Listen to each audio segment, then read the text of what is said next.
Welcome back here to College Football Addiction. We're pivoting a little bit. I've used that pun a couple of times, but basketball is certainly what folks are talking about. Duke in the Final Four, not unexpected. We've got Jordan Mann on, Big J, Little J. Also, you can catch him on YouTube. We will link the Jordan Mann show down in the description.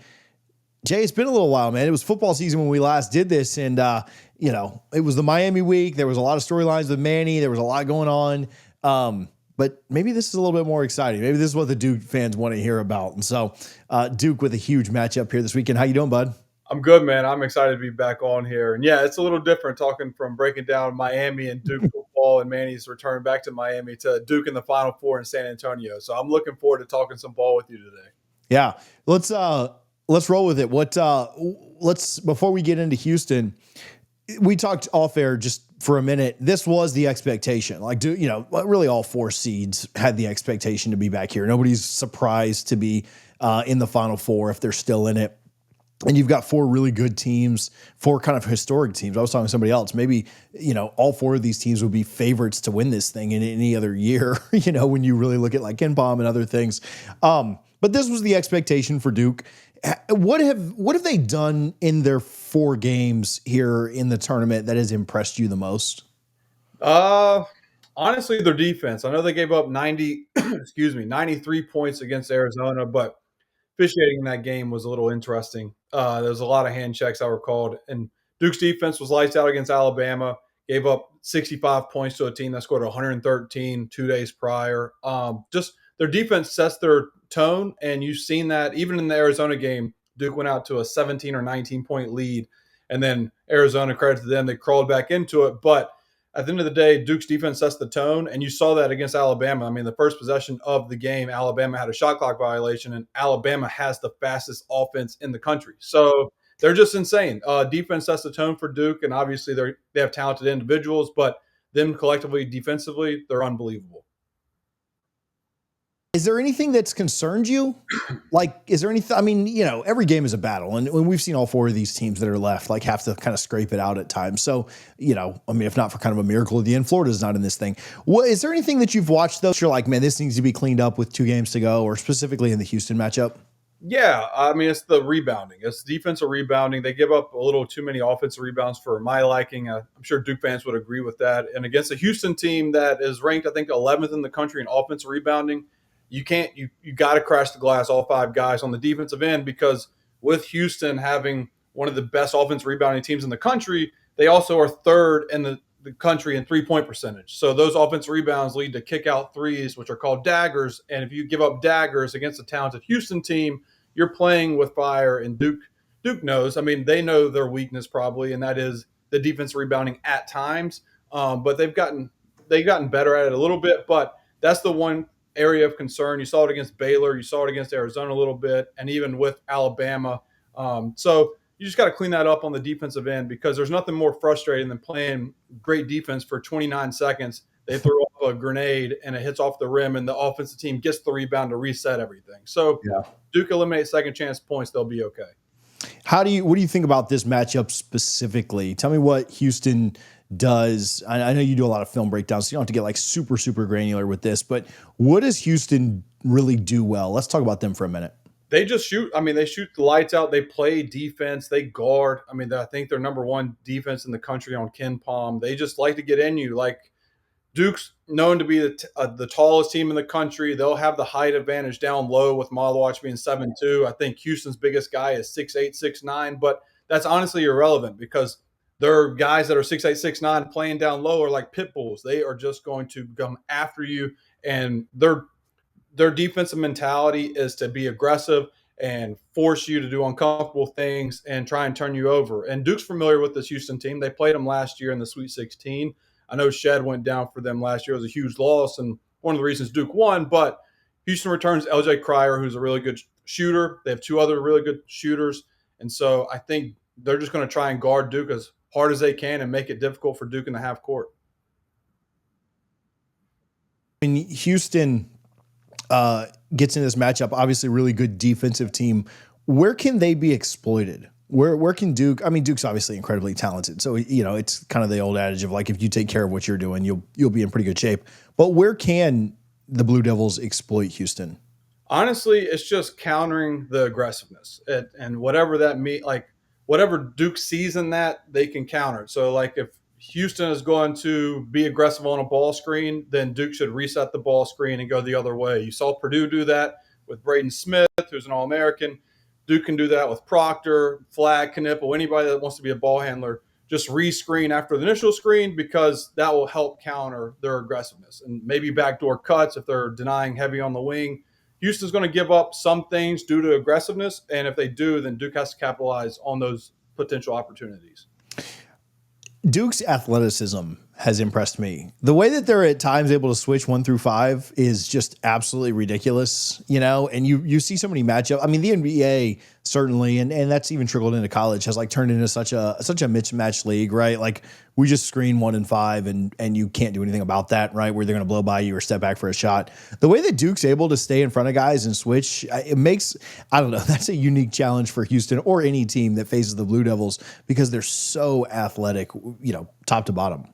Yeah, I mean, look, Shire did an outstanding job in the portal this offseason. It was not flashy. I remember I still have the receipts on Twitter, bookmarked somewhere, about signing a Mason Gillis, Malik Brown, and Sion James. People didn't know who Sion James was, and rightfully so. It came from Tulane. They didn't really win there. But Shire knew that the mentality this team needed to have, or the identity, was defense. And that's what he got in the portal. I mean, Malik Brown came over from Syracuse. Last year, he led the ACC in steals. He's your backup center off the bench. And so Duke just knew the identity of this team needed to flip to be a defensive-minded team, and you've seen that. Like I talked about at the beginning of the show, obviously, what they did to Alabama, but they love to guard. That is like something that has impressed me the most. I haven't seen a Duke team like this in a long time that just loves to guard. Like if it's a rock fight and it's a 53-50 game, this team's comfortable with it because they just want to guard you and make your life hell on the offensive end.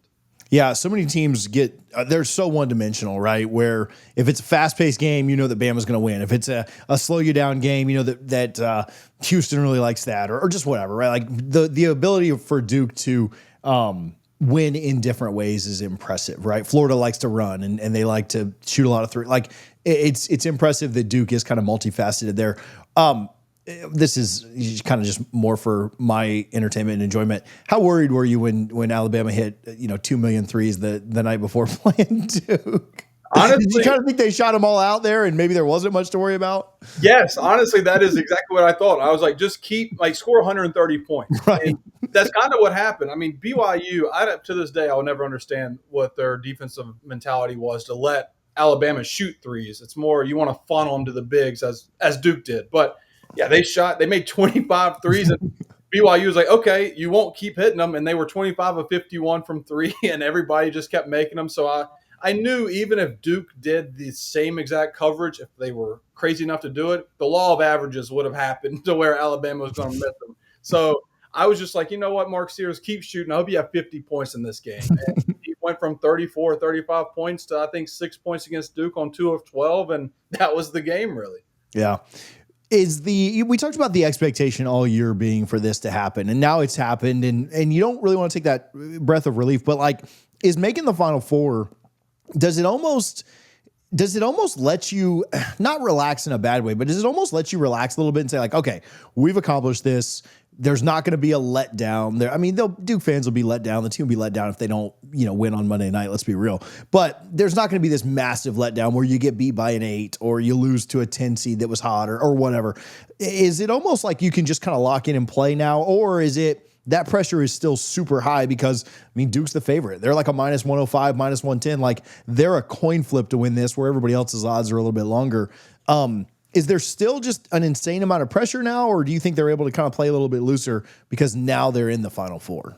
I think for Duke as a team, I think they're looser. I think, look, you made the Final Four, and like you said earlier, this is the best 4 teams in KenPom this year, but honestly, maybe ever. So, this Final Four, it would be different if Duke was playing a 7 seed or an 8 seed in the Final Four. Yeah, the pressure's still on because you should not lose to, that high of a seed, or even if it was a 4 seed and higher. So that would be different, but I think Duke as a team look, you made the Final Four. It's a banner year. You won the ACC tournament, ACC regular season. Now you made the Final Four. That's a successful season to me. Everybody knows how hard it is to win a national title. I'm 31, and I witnessed Duke win in 01, 10, and 15. So I witnessed 3 national championships in 30 years. I know it's very hard to come by. So I will celebrate a Final Four appearance. And I mean, obviously, I want them to go all the way because who doesn't? But I think Duke as a team knows, like, hey, we're 2 wins away. Let's take it a game at a time, and it starts with Houston. And I think they're locked in and not worried about any pressure. Everybody looks at Flagg. Everybody looks at, there's so much talent on this team. Is there an X factor in this game for you? X factor. Well, Duke can beat you in so many ways with other guys. I would go Con Knipple. Con Knipple is my X factor because he can beat you by scoring. He's an underrated defender, good rebounder. There's a 50-50 ball. It turns to 100% to 0% ball in this Con Knipples. And also his facilitating with the way he can get in the lane at 6'7" and throw a lob to Malawach or Gongba, the other center for Duke, is what makes him unique. He can kill you when you're least expecting it in a different type of variety. So Con Knipple would be my X factor for Duke. What we talked about Houston, the matchup, kind of concerns in the game and through the first 4 games. I won't let you use the same answer again, but you talked about rebounding, right? On defense, don't let them get that extra, dagger 3 or just that kick out to reset the shot clock. Is there a player that worries you the most, like a matchup that kind of worries you more with Houston? It's not an individual player for Houston, but I'll give you one that worries me a little bit, and that's Cooper Flagg. I know there's going to be a unpopular opinion here, but hear me out before everybody jumps to conclusions. Flagg, if he tries to put his head down and go against this aggressive Houston team, that's exactly what they want, to where help side is going to come and reach across and get a steal. You kind of saw him uncomfortable in the Alabama game.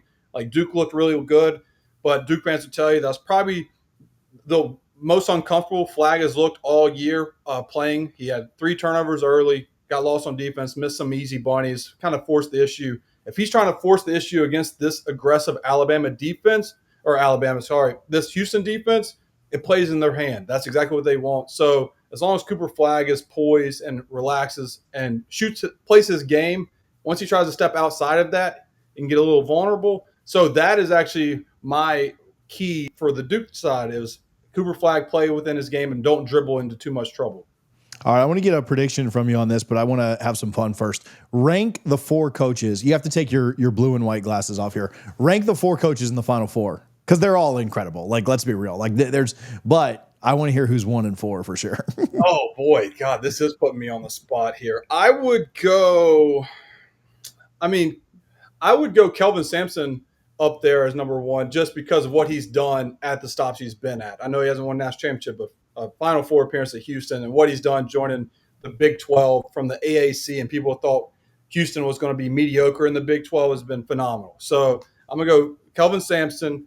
I'm going to go Bruce Pearl. I almost said John Shire. I'll go Bruce Pearl because I'm going to go longevity first. So I got to give it to Kelvin Sampson and Bruce Pearl. And then I'll go John Shire 3rd and Todd Golden 4th. But Shire's right there on the coattails of 1 and 2, and obviously if he wins it all, then it's completely to 1 because year 3, if you win a national championship, year 3 in a Final Four is impressive. His last 2 years have been Elite 8 and Final Four, so Shire is closer than people think there too. Who wins the other matchup? I'm gonna go Auburn. I think Florida they've played with fire a little bit. I know Auburn had a little skid at the end of the year, but that just shows you March Madness is March Madness. Like, they had the skid, but that kind of let them lock in again for this March. And obviously being the number 1 overall seed, you have a pretty good draw to find your groove back. And so they haven't really been tested as much. Florida took a miracle comeback against Texas Tech. I think they're down like 10 with 3.5 minutes left. And Walter Clayton is unbelievable. Walter Clayton Jr., I love watching him play, but trying to rely on him have hero ball in the last 2 games, it feels like. If he's not on, who's going to step up for Florida? You can't count out Janai Broome and what Tahad Pettiford can do for Auburn off the bench. He is a lightning bolt. I love that guy. So I'm going to go Auburn, and I'm going to do you want me to save the Duke? Yeah, no, go ahead.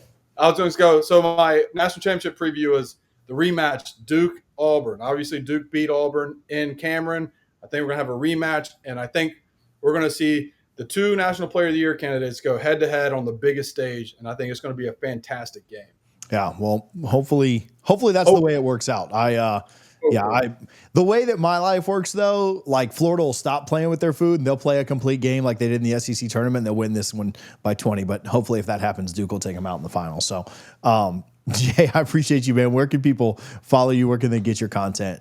Yeah, man, I appreciate you having me. Big J Little J shows on podcast on Apple and Spotify. It's also on my YouTube along with basketball content like breakdowns and stuff at jman underscore, and then Twitter account is jman's takes, and that's two N's. So as you can see, jman's takes. So yeah, it's fun, and like I said, I hope I didn't jinx myself there of the national championship preview, because if I was a movie writer, I would have Duke Auburn, but both teams got to play the game and win their games in the Final Four first. Yeah, should be fun. You're going, it sounds like. Sounds like you may be out there, so yeah, have fun, man. I'm a little bit jealous. No, I'm not. I'm a lot bit jealous. I'm a lot bit jealous of you.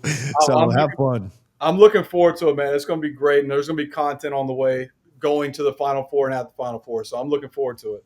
Yeah, we'll link all your stuff in the description. You guys go follow, subscribe, all those things. Jay, we appreciate you, buddy. I appreciate you having me, man.